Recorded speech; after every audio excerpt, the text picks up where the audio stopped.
God, you kill me, Pop. Well, I'll tell you something. It doesn't. It wouldn't be.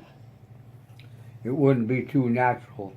But if I could be in a situation where I could get you excited like that, I'd make you a famous person if I lived with you. Because you'd want to get the hell away from my bullshit night and day and staggering around, not doing anything, keeping my bullshit, and then pretty soon put up my little phony thing like, but you'd go right around that, but then that make you one more step, see? Interesting. What are you You talking? know, I'm going to tell you something. Go ahead. What's up? Of my career, if you Mhm. want to call it that, with the can company and all, I was a well-known goddamn mechanic that people knew of me all over the United States. Now, Europe, one time, my big boss wanted, he wouldn't recognize me till somebody says, yeah, there's our guy Al down there by the lake today. Oh, because he'd come in once a week, you know, him and his daughter and two sons. Pedro, I know what the hell was his name? Yeah, then they sold the place there too. Then they got our company that sold them. It was a big outfit in the east, and they made it big time. So, but actually, they made me a kind of a pinpoint for everything that was being done, even in the machine shop.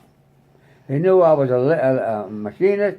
They knew I was a shotgunner. They knew I was a duck hunter. They knew I was a house builder. They knew I was a man that could talk them in and out of anything, or tell them how to get out of trouble, or which way to go if they didn't make a thing, what kind of an automobile did Uncle Al drive. Well, they called me Uncle Al. And you know that I was called by many people in a town like this that was agricultural. Do you understand what I'm talking about? Mm-hmm.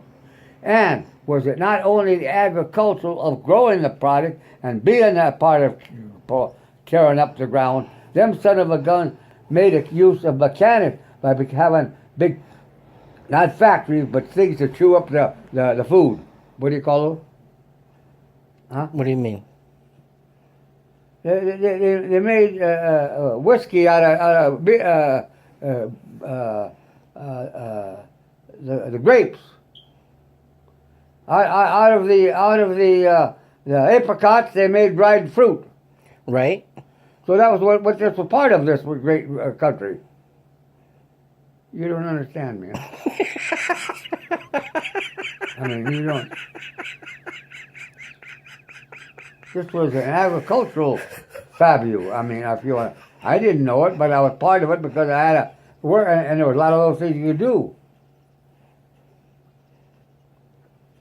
Once I got into that goddamn brewery, I mean, not the brewery, but it was a brewery in the beginning.